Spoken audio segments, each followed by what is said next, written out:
Namato Ratanatayasa. May I pay homage to Triple Zim, the Buddha, Dhamma, and the Sangha. My respect goes to my parents and my teachers. Hello, good evening, everyone. So today is Thursday, the 10th of September 2020. This is Ajahn Sujan from Varapunya Meditation Center, Aberdeen, Scotland. As usual, I'm here with you on this night, and thank you everyone for following and listening this online Dhamma talk. This is our regular Dhamma talk that I have been giving ever since the lockdown began. So from the April. Hi everyone, hi Yvonne, good evening, good Masarala, Lauren, Manish, Nitya, and everyone. So I hope you're all having a wonderful time, and I'm really sorry to hear the mother of Nitya or Nam passed away. And hello Gautam in India. So this is another moment of a lockdown in England that become a tightened, and then if those who are not listening, not following the guidance, they will be fined as well. So, as I said early on, that in a couple of days, a week ago, that most of the people think that the corona is just a fake news.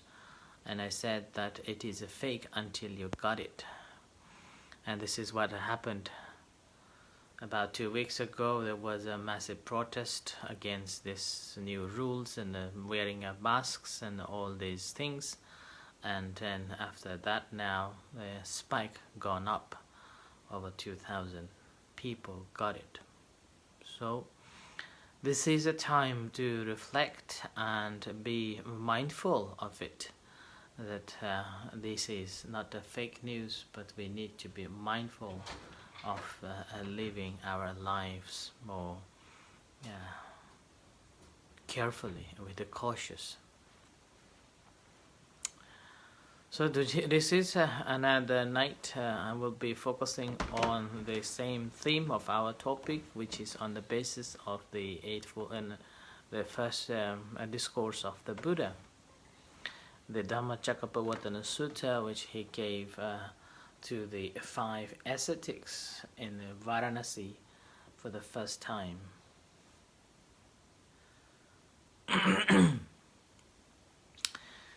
Yes, Sarala, that's a quite sad news to know that it's again another spike and another lockdown began. Yeah. So that's why this is a time to be mindful and do not be heedless. It's called appamada. Do not be heedless, or do not be overconfident on things.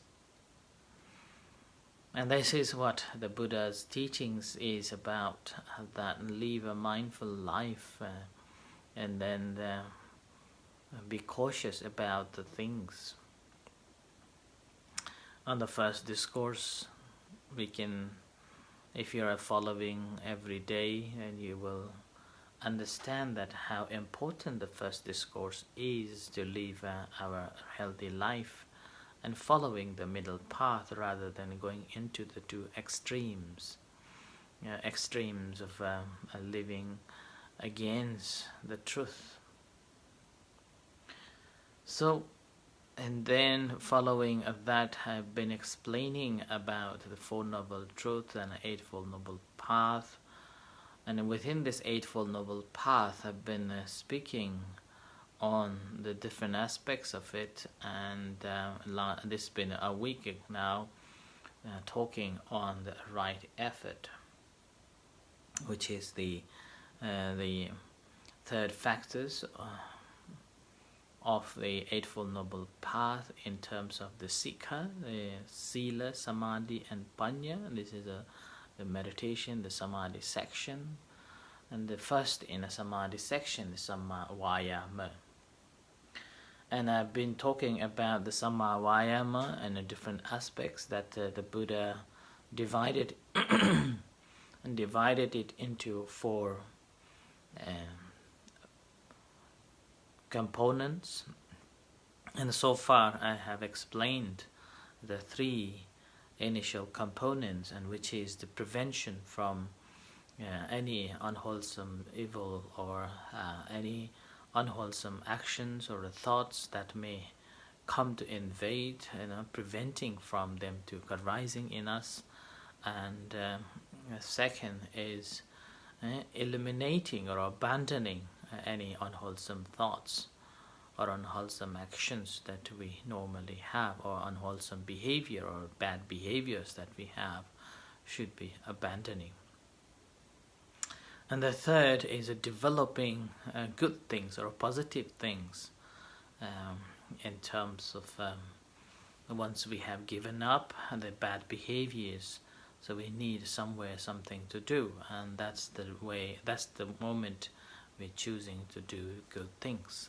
Called a development, bhavana, padhana, so development or cultivation of good things. And now, when we look at ourselves, cultivation of good things, or having a good mind or thought of doing good things, it's easy to generate, but it's very hard to maintain. There are plenty of people, and after they have gone through this worst time of the year, or worst time of their lives, and thinking that now I'm going to change myself and then go on with new ways of living.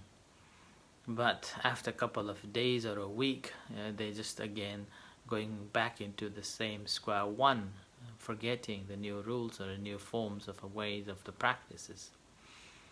There are plenty of stories after they have realized that their obesity is causing a big trouble, and they decided to change to the new habit patterns of becoming a healthy eater and a regular exercise, to keep themselves fit.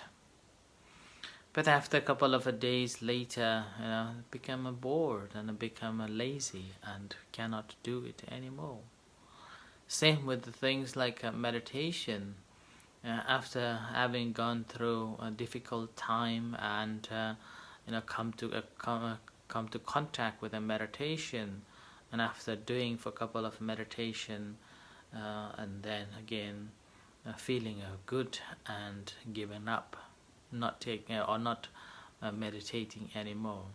And it happened to me as well about 20 years ago, over 20 years ago, when I first did this 10 days retreat, and it was so good that I wanted to continue every day. I was able to manage for a couple of days in regularly sitting meditation, but gradually fall into this worldly matters and laziness and hindrances and all these maras take control over our desires, and with that gradually gave up meditating for many months. And then later on gradually again pick it up and start meditating. And the same with I have heard stories of someone would like to give up smoking, and then they are able to give up smoking for a couple of months, and then suddenly there is the desire to go back and begin again. And when they began taking the smoke again, it's more worse than before, more addicted than before.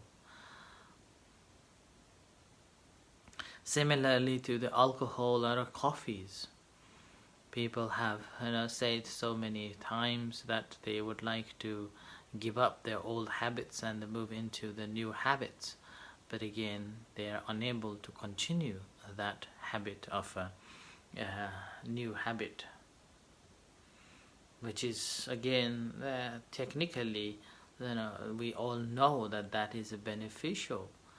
Moving into the new habit patterns is beneficial, but it's very hard to overcome. It's very hard to continue. It is well enough to give up or prevent from going into that bad path, and eliminating that for a few weeks or a month or a year, and unable to develop the right one or good habits, is another form that we will fall into the same square one.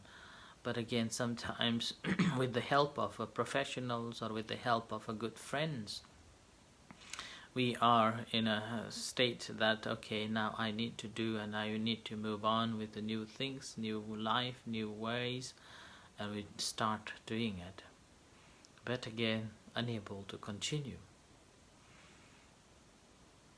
Similarly, I have seen so many stories that the people were suffering from stress, anxiety, depression, and even the chronic pains and the unhappiness. So as a result of that, some of them were referred to practice meditation, and some of them just come to contact with the meditation as a form of therapies and join the meditation sessions. A couple of meditation sessions, they realize that this is helping them and feel that they are cured, and then never to return again until it's got worse. There is a particular one lady that she had been going through the bereavement of her husband's death, and then she wasn't able to sleep, wasn't able to drink, wasn't able to eat or drink. She was depressed, and later, after going through the medical things, unable to cure, and she was referred to meditation. And when she came to join the meditation, she was able to deal with that, and gradually got developed, got progress, and then she was able to sleep well and able to function fine, coming back to the normal. But later she thought that she is happy and she is now well, and never came to the community anymore. And as a result of that, again, she went back into the same old habit patterns and became very excessively drinking. And now it's very late. She is not able to come back. Similarly, there is a man who was very good at it after he came to contact with Buddhism and Buddhist meditation. And I remember I was talking with him almost every day. And then he was able to give up his drink, and gradually he developed understanding of the teachings of the Buddha and a practice of a meditation. But somehow later in his time, after 2 or 3 years of association with me, got better, and then he went back into the old habit patterns after meeting with his old friends. So he was unable to continue the good things that he had developed, or he had progressed in a new life. And suddenly he stopped coming to meditation or coming to meet with the good friends. And as a result of that, now I heard that his health is really deteriorating. And now he wants to return to the old days that he was able to communicate well and practice properly and develop his life. But he's too addicted to do that anymore. He was sobering almost every day, every night. Parents become very upset, and the children become very upset. Friends and the other families, those who are good, close to him, also feeling upset. But no one can help. And this is all that I'm telling the story simply to remind you that it is very easy to have a good thought. It is very easy to start a new job. It is very easy to start a new healthy life. But it's very, very difficult to maintain those behaviors. It's very difficult to maintain being good. It is very difficult to maintain the new program of a healthy living, healthy life. The very moment a person who is able to maintain all the good things that one has developed, doesn't matter how big or small is that, the continuation of doing that brings happiness and success. That's why in my instructions of a practice of a meditation, after teaching for some times, I come to conclusion that there are plenty of people know that the benefit of a meditation and how good it is and how well it has helped their lives. But end of the day, they normally come back very poorly, saying that they didn't have a time.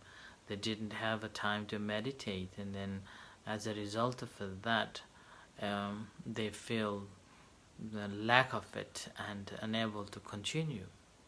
For those people, and that's the reason why I developed the concept called 15 seconds time for the meditation.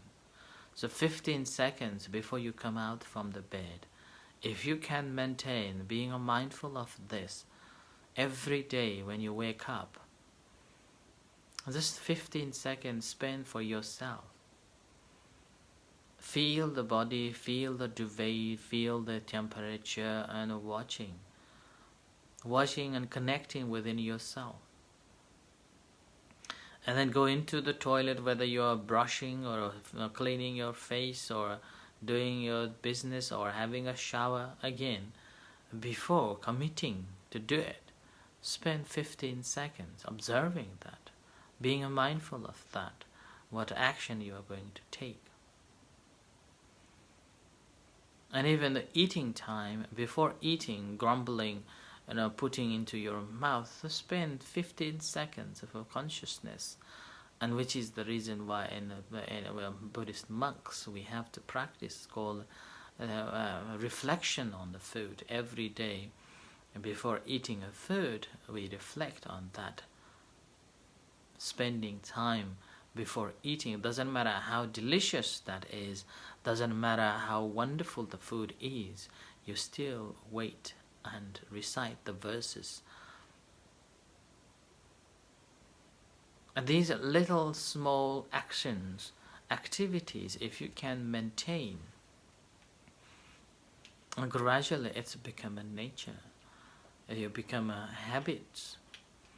And scientifically proven that any new habits to change your behaviors, it takes around 21 days.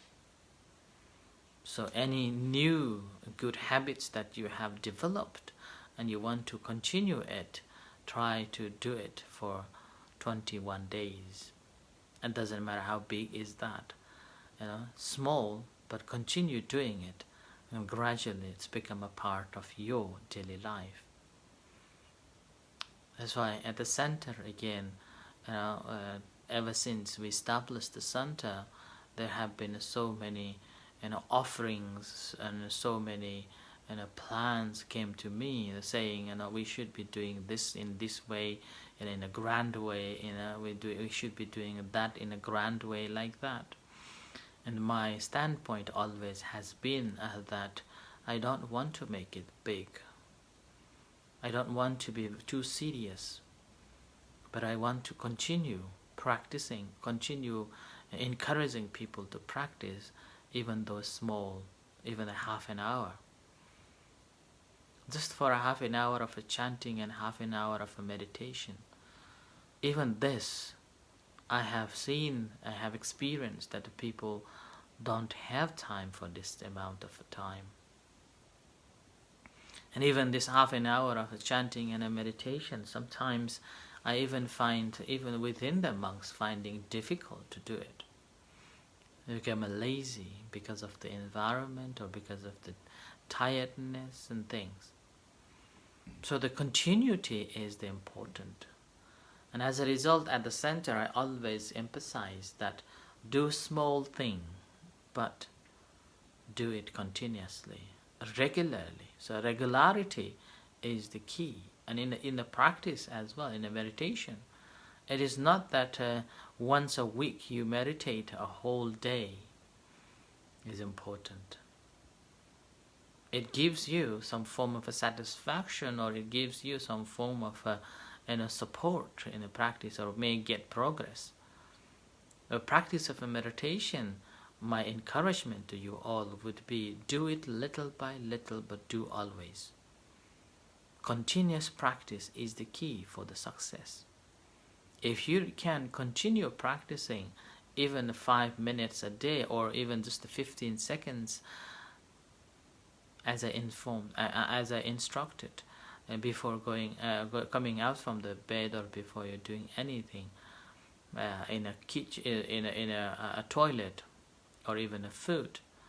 The most hard thing I normally found from my experience is the driving a car away.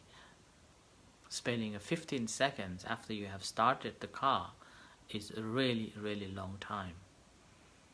And this is, you can try practice. So it doesn't matter, you're doing it 5 minutes or 10 minutes a day. If you can do it continuously, then that gives greater results. It's become a part of your life. It's become a part of your daily routine. It's become a second nature, and with that, it changes your attitude to it. It changes your attitude, your behavior, and your discipline.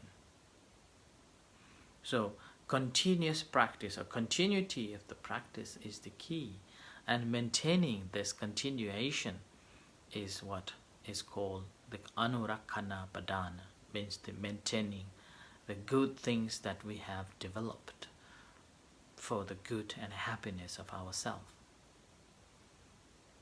Even in your life, it doesn't matter, it's a meditation, even in your life, if you have made your mind that I need to change my habit patterns for, let's say, to be healthy, eating healthy foods, or let's say going into the bed early than before, or not playing with the social medias before going into the bed. These are small bits.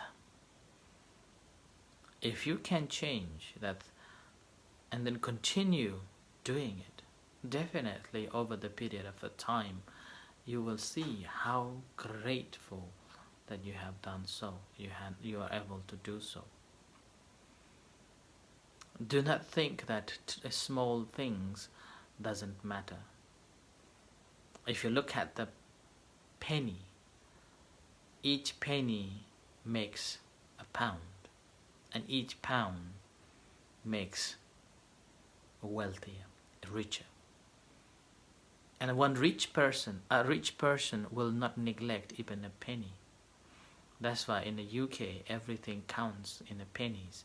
2.9 or 1.9, £1 and 99p, £2 and 99p, or 5 and 99p, like that. So every penny counts. Same with our daily routine or daily practice too. Every moment that we spend is count. And the continuation of saving each penny becomes the pound. And that's in our life too. Any good things that we have started, if we can make it happen every single day, then that brings the happiness. That's why practice of a mindfulness meditation is not that you are practicing an hour a week. But if you can practice being mindful of every moment, little by little, eating mindfully, walking mindfully, talking mindfully, and that's all enough. And when you're mindful again, you don't have to think. Just whatever you're doing, just be mindful.